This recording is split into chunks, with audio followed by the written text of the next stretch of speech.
Hello, everyone, and welcome. Good evening to today's Covéa Talk Digital. We're really excited. You've got two members of the digital data science team and Georgios, who we'll all introduce ourselves in a minute. Tonight, we're going to talk to you about some of the really exciting projects that we've been doing in the data science space. And we're going to be supported by Georgios, who's going to tell us a little bit more about what the market's doing, as we've worked extensively with SAS. So we'll just do a quick round of introductions and then we'll get started. So I'm Tom. I'm the lead data scientist for Covea. I've been here about 3 years. My background is in mathematics and computer science. Ashley? Yeah, cheers, Tom. So, hi everyone, I'm Ashley. I've been at Covea for nearly 4 years now. My background spans the pricing team and the data science team at Covea. And similarly to Tom, my background is also mathematics and data analytics too. And I'll pass over to Georgios next. Thank you very much, Ashley. So my name is Georgios Kapetanvasileiou, and apart from a very long name, I work as an AI and analytics lead here at SAS. My background, I'm working with organizations like Covea, advising how to extract more value out of their data. So nice to meet you all.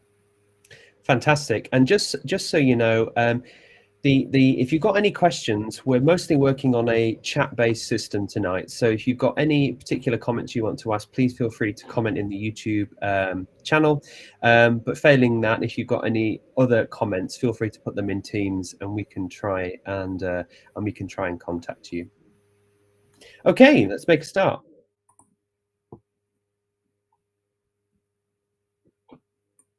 So just to begin with, let's talk about who we are as a team. So Covéa Digital Data Science have been around and describe a data science team. Some people describe it as being made up of the pillars of mathematics, computer science, and data. Some people think it's made up of data, technology, and people. Well, this definition we've come up with ourselves. So we think that who we are is based around, firstly, experimentation. This is the core of what we do at Covéa Digital. So whether a problem presents itself through the data itself, or whether one of our business colleagues comes to us with an exciting proposition, the very first thing we do, this is the real scientist in us, is that we put together a document, a scientific document, to try and formalize the problem and try and prove, can we help, for example, improve our customer journey? Or can we compete against claims fraud, some of which you'll see later on. Secondly, we have research. So research is really important for us. So we also try and not only experiment with the platforms themselves, how we actually go and do data science, but also the algorithms that we sit on top of them. So you're going to be seeing throughout this presentation quite a few examples where we've used the latest research in academia to try and better improve some of the processes that we operate. And finally, this is an interesting one. Not many people will necessarily use the word entrepreneurship when they're thinking about a data science team, but I think this is really true, because ultimately we're salespeople as well. Our job is to bring data science to our business and to the industry. We work in any and every part. So we're kind of a jack of all trades, really. We need to be able to not only implement machine learning models, we need to be able to take the business on a journey with us. So I find the entrepreneurship style, especially as we're a young team, is really key in what we do. But what does this mean? So we're a team of 5 people. We've got 5 data scientists. Which means we've got apprenticeships on the way. We've got a new graduate, which we're really excited to have. We're building a podcast series. I think this is the 5th public talk, or well, probably 6th by the time with the technology problems we've had. 5th or 6th public talk that we've done since we began. Wrong laptop. But why are we doing this? Well, we're doing this, really to turn data into an asset. So we know that every company, every business, even you yourself, create lots of data and information. And what we want to do is turn that into actionable insight. We want to capture business processes and human knowledge in the machine world. And we do this to help us enable revenue growth, obviously, but improve our efficiency. 2 of the projects you're going to see today are centered around those 2 themes. So we're really excited to present to you some of the work that we've been doing in the claim space. So without any further action, Ashley, take it away. Thank you, Tom. So now that you've heard a bit about what we do as a team and who we are, we can go into a bit more about the what we do aspect of our role as well. So on the slide here, you can see there were two initial use cases that we worked on in our team. The first of these involved working closely with the fraud team here at Covea to try and tackle fraudulent third-party motor injury claims. So some of you might be wondering what I mean by this. Well, to put this more simply, these are claims made by third-party drivers where either them themselves or one of their passengers has sustained an injury when involved in an incident with a Covea policyholder. However, it won't come as a surprise to you guys watching and listening that not every claim in insurance is made legitimately. And so therefore, we try to tackle these to make sure that the claims we are dealing with are legitimate. To give you some examples of when claims might not be legitimate, could be where a driver, for example, wants to exaggerate the injuries they've sustained in an incident, or even might say they had a car full of passengers when really they were just the only person in the car at the time of the incident. And so therefore, in order to try and identify where these suspicious claims may be occurring, Tom's built a model which calculates the propensity of a claim being fraudulent, split by different types of fraud as well.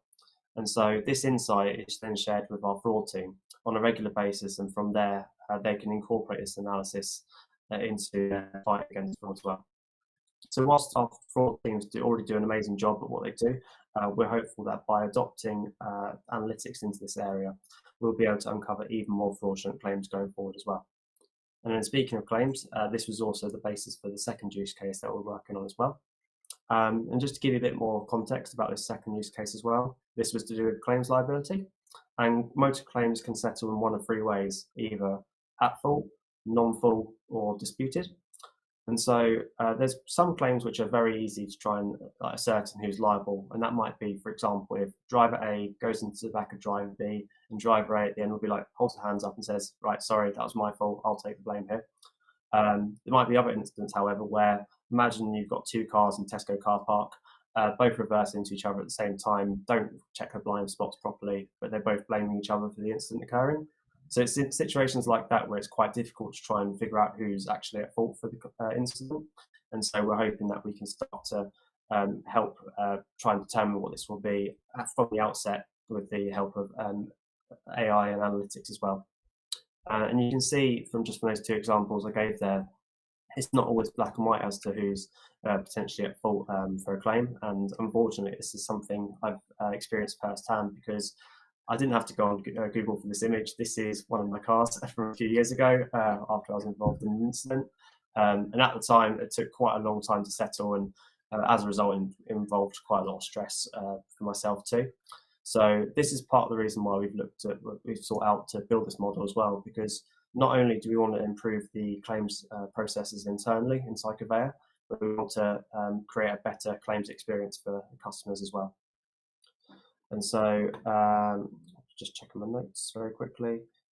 Yes, so like in Tom's model, what I'm doing with my model as well is try and basically predict the propensity for a claim to either settle as fault, non-fault, or disputed.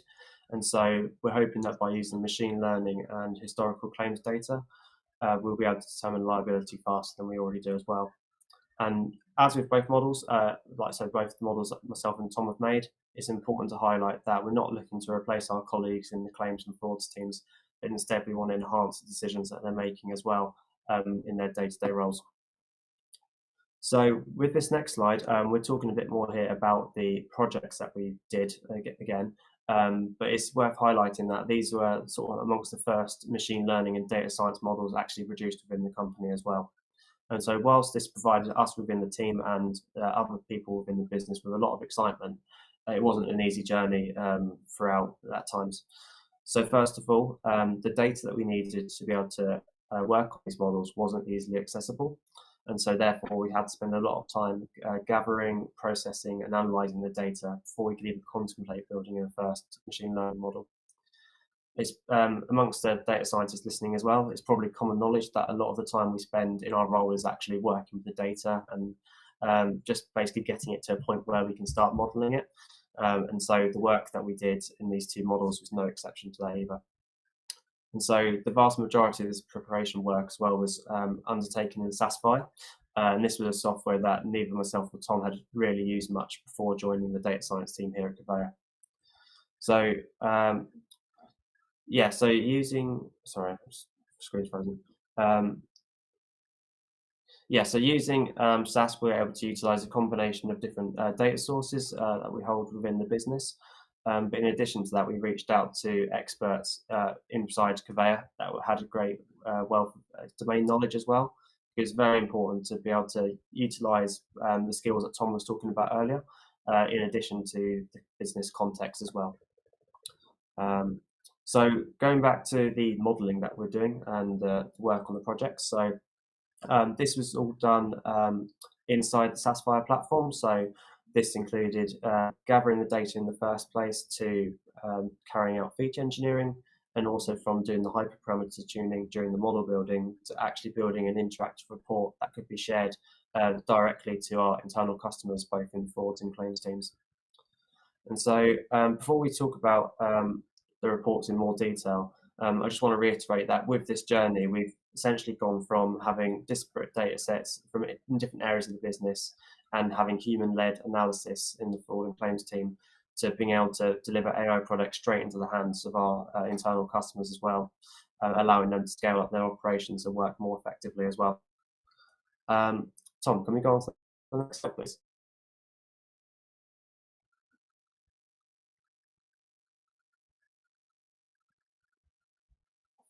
I don't know if it's on that. Yeah, no, it's just come up. Thank you.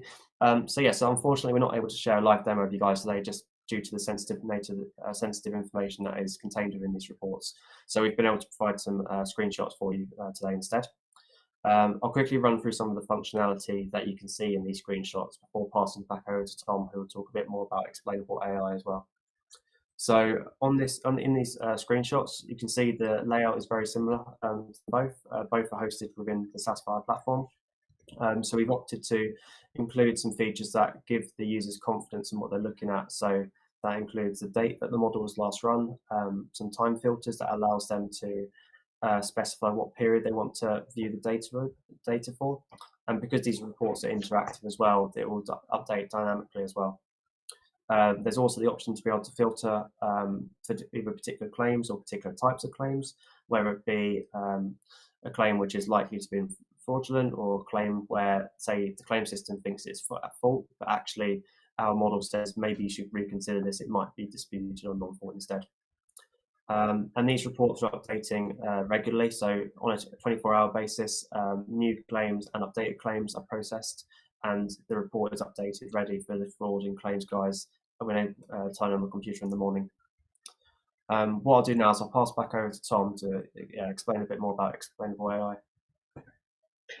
Thank you, Ashley. So hopefully you can see that we've tried to do something that really didn't exist before in most areas of our business. So, you know, a really quite an innovative product for us to get started on.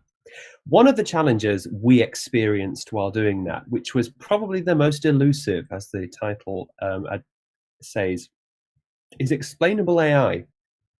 Now, to highlight what that means, I literally today did about a 5-minute Google search of news articles and documents about explainable AI, and you can see these at the top of the screen. So AI makes decisions we don't understand. That's a problem. Explainable AI is needed for autonomous vehicles and especially self-driving cars. Computer says no, AIs need to be fair. This is probably one of the biggest topics at the moment in the artificial intelligence world. The reason being is that fundamentally we tend to fear what we don't understand. Now you probably think, why on earth would I mention something as philosophical as that? But there's some logic in this. If a machine learning model, for example, one that was there to categorize whether your claim should be paid or not, whether your mortgage should be approved, whether your life insurance policy should be accepted, if that was done wholly by a machine learning model, would you not expect an explanation as to why? In the normal world, if somebody has an opinion or an abject view on you, you can naturally question the status quo. That's a very human thing to do. But when a machine learning model predicts something about you, it's not as simple as that. Many of the most advanced AI techniques that we have today are what are called black box models, which means they're incredibly good at what they do, but they're very transparent, opaque rather. We can't see why they make the decision. Hence why explainable AI has become pretty much a movement in the past couple of years or so. And now all of a sudden, everybody is talking about it.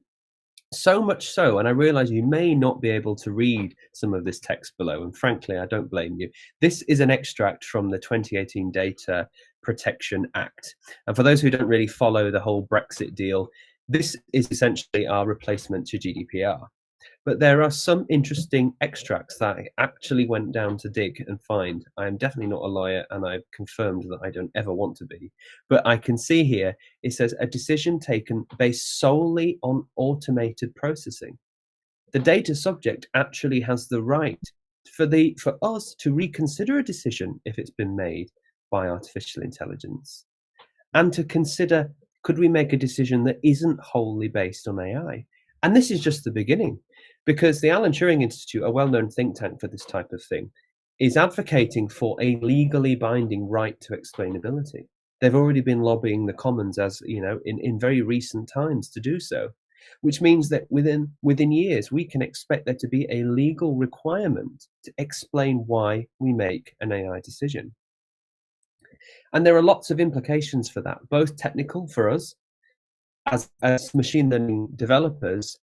It's important that we understand why an AI model has been made, and for the people who consume AI to build trust in the system as to why predictions are made.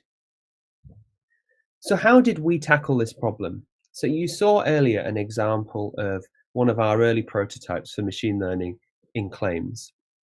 Well, we wanted to bring that AI directly to our users. So what you can see is a little workflow diagram of some of the research and prototyping that we did of how we would bring that explainability directly to our users without technical reasoning required, without you being need a mathematics PhD. We wanted to make this as simple as possible. So whenever claims data is received, the machine learning model runs, but so does an explainer. And the explainer not only helps us with the prediction, but it will also tell you why on a local level did that prediction get made. And then that's delivered to the fraud expert. And there are so many ways that you can do this. If you ever want to find more academic papers and you know what to do with, just Google this subject. There is so much content being written about this at the moment. So we use a technique called LIME. And this stands for, this is quite a mouthful, Local Interpretable Model Agnostic Explanations. I had to write that down. I can't remember that off by heart. But what this tool does, or this technique does, is allows us to explain on a local level what a machine learning model is doing. On the bottom left-hand side of your screen, you should see a rather bizarre looking graph, the background of which has two contrasting colors. One sort of a pinkish hue and the other blue. And you'll also notice the shape of it's quite unusual. It's not a square or a triangle or a circle. But if you can put your conceptual thinking hats on, imagine that this was a claims database of all of the claims that we have in our system. The boundaries are not very clear. Which claims are clean, which claims are not. So in this particular diagram, we've represented claims that are not fraudulent as blue circles, and claims that potentially are fraudulent as red crosses. What LIME does is it analyzes the local instances around. So that rather bolder X there in the middle of that dotted line is the particular instance that we want to predict an explanation for. So let's say the model has predicted this claim quite possibly is fraudulent. So what LIME then does is go and analyze the instances around that to try and figure out, well, what made those clean? What made those fraudulent or potentially fraudulent? And then we build up a local explanation. That is, of course, a very high level reasoning, but essentially that's what it does. It's a locally interpretable model in a very difficult to understand space. So what that meant is what you can see on the right, which is a very early prototype of a variant of the LIME explainer values. So we can see I'll explain what some of the variables mean, because you might not be able to see the detail. For example, witnesses present. We can see that that is the most important variable in making that decision. So what we can get is users can see why the model had made its decision. This is incredibly important for AI research, because now we can actually open up as to why. And this led to two very important conclusions for us. Firstly, that the model was more accepted. Our fraud users going about their jobs could understand why the decision was made, even if they agree with it or they don't. And that's really important to remember. And secondly, even though this is a local description, this doesn't necessarily build a function to describe the model as a whole, but it does give us insight into how the model works on a bigger scale. For example, when developing this, it was transpired, because of our explainability engineering, that the model was being far too biased and overfitting on certain variables. For example, which broker this claim came from. And it was only really because of the explainability engineering that our assessors went, that's not quite right. And we were able to re-engineer the algorithm to do so. This is just the beginning of what we want to do in explainability engineering, and this is rapidly becoming a discipline. I can foresee within the next 5 years that there are dedicated professionals in just explainability engineering. And there are many more methods that we want to trial and experiment and publish research on. But I think the main point here is that while we were developing this, we've remained in touch with what the market is saying and what the industry is moving. And we fortunately today have somebody who is well versed in what the industry and market is doing. Georgios works with lots of clients, not just in insurance, but in financial services as a whole, and has tremendous experience, and certainly when they were helping us develop our own AI products. So Georgios, if you wouldn't mind to just share a few industry insights that I know SAS, who have a massive presence in the world of analytics, you might be able to share for us.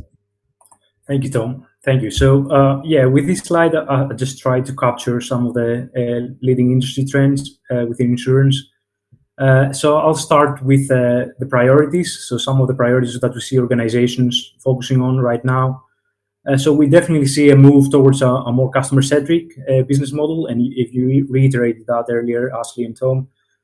So insurance customers like myself are kind of expecting to get the same kind of fast and simple service like the one we enjoy from online experiences with our bank or retail.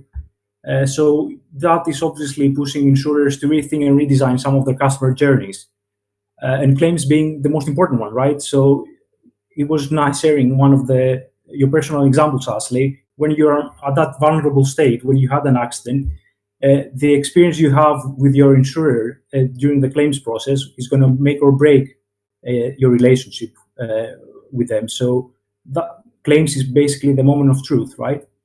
And we see a lot of happening now to make that process a lot easier. So another priority is obviously automation, trying to automate some of the processes, reduce the friction, and achieve straight-through processing. So moving that claims process as fast as possible and making the customer experience better. And data science is at the heart of it, right? It has a big part to play for all of this, and it's a top priority for all insurers worldwide, because they realize that the benefit of applying AI across all areas of business is delivering a lot of benefit. Cloud, lastly, is another priority. Obviously, moving to cloud, adopting cloud strategy has allowed insurers to realize the added advantages of cloud computing, like cost reduction and flexibility, which brings me to data. So in order to achieve some of those propositions, you need data. And today, as Tom mentioned, insurers have access to more data than ever before. But those live in disparate systems. And one of the key priorities right now in insurance is how we bring together those databases, how do we break down those silos, and how we make it accessible to our internal users. And you touched upon that, Tom. We've discussed at length on how you had some issues with accessibility at the beginning, but once data were available to you, you were able to deliver some of those amazing projects you've mentioned earlier. So there's a growing realization right now in insurance that some of the data held within the companies are not accessible by the people that would benefit most.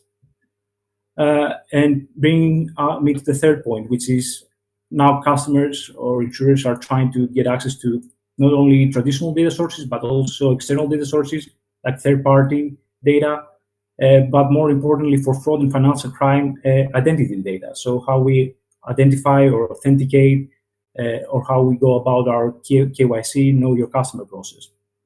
So focusing on fraud and moving on to fraud, what we see is insurers are now starting to expand fraud controls into new lines of business. So it's not just traditional motor insurance, but also property, travel, or pet. But we see a new risks emerging. So we see a lot of customer gaming going on. So obviously, making that move into more customer-centric insurance, moving things to digital, and the rise of aggregators and price comparison websites have improved the customer experience, but also has created opportunities for fraudsters. So now that most interactions can be done online, those fraudsters can carry attacks from the comfort of their own house. So when we talk about customer gaming is people trying to game the system, going onto price comparison websites, changing their details over and over again in order to achieve a smaller premium. But also we see the same from the agent side, so deception by the agent for their own financial gain. And some of the techniques and machine learning and AI techniques that you guys mentioned earlier are a way to fight those new emerging risks. It's a new way of capturing those new patterns because that would not be available with traditional systems.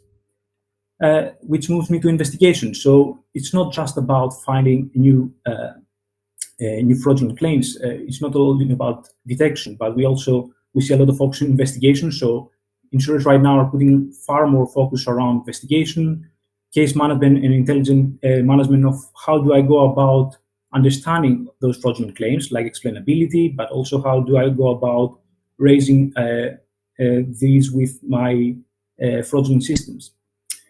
In terms of technology, so obviously with the move to digital, we expect real time. So real time is a big thing, is a main focus right now for all insurers. So when you go on a price comparison website and you ask for a quote, you expect that to happen instantaneously. But the same process happens with claim scoring, so claims decisioning. So we see a lot of insurers trying to move that process into a real-time system to be able to service their customers faster. Open source is prevalent everywhere right now. There's an increasing number of organizations moving to open source technologies. SAS is embracing open source, and we are trying to help organizations to operationalize open source models, which we see that can be a challenge sometimes. Solution providers, a lot of insurers are trying to reduce the footprint or estate of different solutions and consolidate them into a smaller chunk. But last and not least, innovation. So a lot of customers I've been talking to are trying to find new and innovative ways to detect insurance fraud. And as you guys mentioned, make data science available across across the business. And it's not all about ripping and replacing the ways that you're used to working. It's a way to extend current capabilities. So the work that Covea is doing right now is a testament of this. The models and projects you created in products are a great intelligence support system for your investigators. And we see a lot of innovation happening right now, not only in traditional analytics, but image and speech it's a focus right now, and things like pattern matching. So it's an exciting space to be in, and certainly that data science analytics space is going to grow even more in the coming years. Thank you, Georgios. That was a really interesting insight.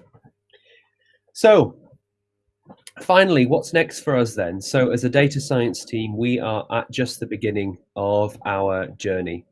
We are going to continue to grow. We are going to continue to innovate in more areas, particularly around explainability.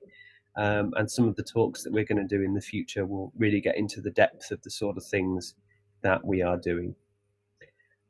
So thank you all for listening, and apologies for some of the technical issues that we had today. Please do follow Covéa Digital on LinkedIn and Twitter. We do post on there on some of the things that we are doing. Likewise, follow SAS. They've got an awful of interesting content. In fact, we feature in a little bit of it here and there. If you do have any questions, please do put them into the YouTube live stream, or failing that into Teams, and we will do our best to answer. This will, of course, be recorded. So for those who had to join halfway through or after our little technical hiccup, you can see everything that we've been saying. We're all on LinkedIn as well. So if you want to give us any questions personally, feel free. Thank you very much.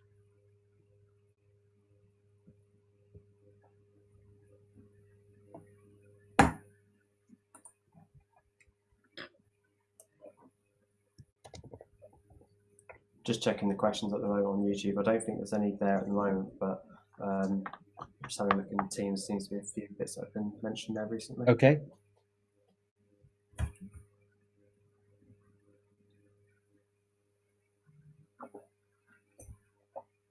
So we got a question from Tim. So he said, are you able to try to teach the model based on third-party data source on a trial basis to see if it's worth putting the data in permanently?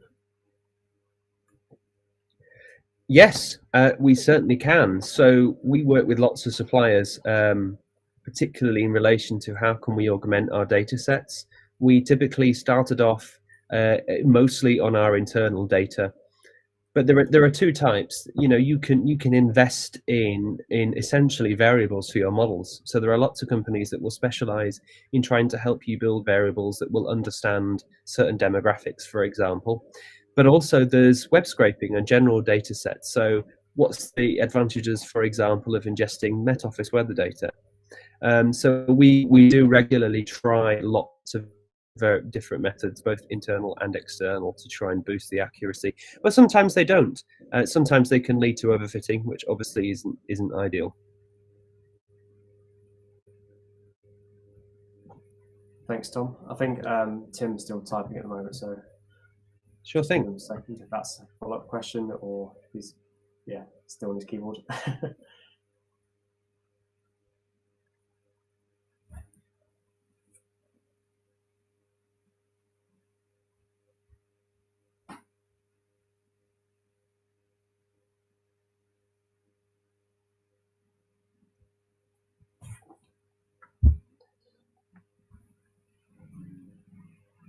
So follow-up question from Tim is, for the purpose of this question, I'm not interested in the data science, and he's apologised, that's absolutely fine. But he's asked, what is the cloud infrastructure needed in terms of GPUs, CPUs, bandwidth, data lakes, etc.? I'll make a stab at that, but feel free to dive in, either of you two. So in all honesty, it really depends. So for example, with SAS, we do have a significant amount of cloud compute power behind us to do that. You know, we can host several terabytes of data in memory, for example, to process that. GPU compute loads are particularly required, especially if you're doing more image-based processing, and we are trialing ideas around that. I think for us, we're looking at how we can scale our compute needs, so we're not always throttling as much cloud compute resource as possible. It is expensive, so we try and be cognizant of when we have a large training job to do. I'm just referring back to your question. So, you know, we try and very much democratize GPU and CPU. So, for example, in SAS and in many other open source platforms, we don't really need to necessarily be aware of what the resource being used is underneath. For the data scientists, we try and abstract that away as much as possible. So all they need to do is know, as long as they have an awareness that if you're going to try and train on 10 terabytes worth of high resolution satellite imagery, that's going to cost quite a lot in terms of compute power, but they wouldn't have to be too concerned with the actual low level allocation. Yeah, you're actually right, Tom. It really depends on the data sizes. It's good to have a system that kind of scale based on what compute you need, right? So if you have a small data set, you can pretty much run it off your laptop. But if you're dealing with loads and loads of data like you did with your projects, you obviously need a highly scalable system behind the scenes.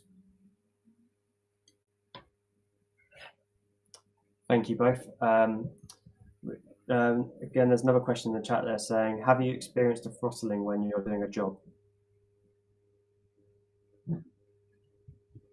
I seem to have gone green. We can still hear you, though. It's okay. Okay, so long as you can still hear me. Go on, one of you to answer that. I can have a stab at this. So I think, yeah, in terms of experience of throttling when doing a job, I don't think we've had any particular issues. So as I mentioned in the section I was talking about earlier, we've got scheduled SAS code that runs every 24 hours. And that usually takes, I think, about maybe 20 to 25 minutes usually on a typical day. And that will serve both models, because both Tom and I are like after the same data from sort of the claims and fraud area to feed both our models. It's only just at the end where we split it out for the certain filters. So for me, it will be claims which have liability already predetermined by the claims teams. And Tom's obviously interested in the injury claims as well. And from there, that's where the data set splits, and that feeds into the report that's hosted in Via, which we showed the screenshots of earlier. But yeah, I don't think we've experienced any particular issues in terms of the processing, because we spent quite a lot of time making sure that it was a robust process and it could be done quite quickly and effectively as well without any issues.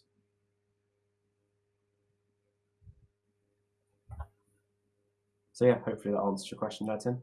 I don't see any other questions on Teams or YouTube at the moment.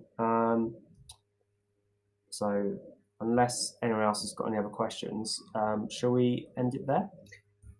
I think so. So just finally, thank you, Georgios, for taking the time. I know Thank you've helped us a lot in our journey in where we are today. So we're really grateful for your continued help and what you've persevered with us today. So thank you. Thanks to Liam in the background, who I know has been trying to grapple with the technology to make all this happen. So, and thank you, Ashley, too. So thank you very much, everybody. Enjoy the rest of your evening, and we'll see you at the next one. Thanks, everyone. Cheers, everyone. Thank you. Have a nice one. Bye-bye.